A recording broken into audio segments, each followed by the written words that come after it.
ጁን 15 የዕለቱ መልእክት ርዕስ መጠጊያ። በልዑል መጠጊያ የሚኖር ሁሉን በሚችል አምላክ ጥላ ውስጥ ያድራል።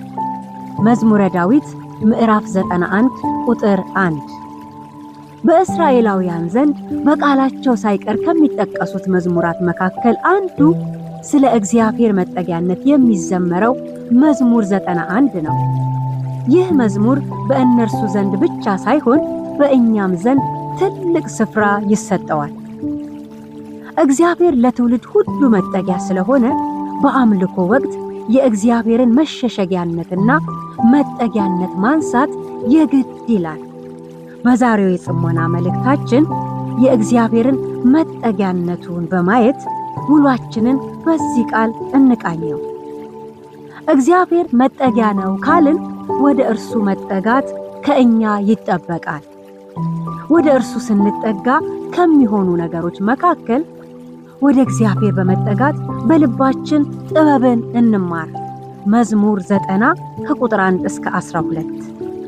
ወደ እግዚአብሔር በመጠጋት እግዚአብሔርን አንተ መታመኛዬ ነህ እንበለው። መዝሙር 91 ከቁጥር 1 እስከ 2።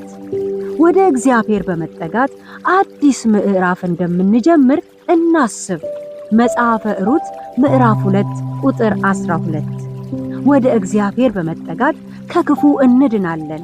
ሁለተኛ ሳሙኤል ምዕራፍ 22 ቁጥር 3። ወደ እግዚአብሔር በመጠጋት ክብር አለ። መዝሙር 3:3። ወደ እግዚአብሔር በመጠጋት መለኮታዊ ምሪት ይገኛል።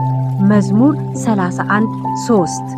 ወደ እግዚአብሔር በመጠጋት በመከራ ቀን ላይ ረድኤት እናገኛለን። መዝሙር 46:1። ወደ እግዚአብሔር በመጠጋት ከመታወክ እናመልጣለን። መዝሙር 62:6። ወደ እግዚአብሔር በመጠጋት ተስፋችን ይታደሳል። መዝሙር 91:6። ወደ እግዚአብሔር በመጠጋት አመራራችንና አገልግሎታችን ፍሬያማ ይሆናል። መዝሙር 144 ቁጥር 2። ስለዚህ ወደ ማን ልሂድ፣ ወደ ማንስ ልጠጋ በማለት ስጋት ውስጥ አትግቡ። አምላካችሁ እግዚአብሔር የታመነ መጠጊያ ነውና ወደ እርሱ ተጠጉ። እርሱን ተጠግቶ ያፈረ ማንም የለም። በልዑል መጠጊያ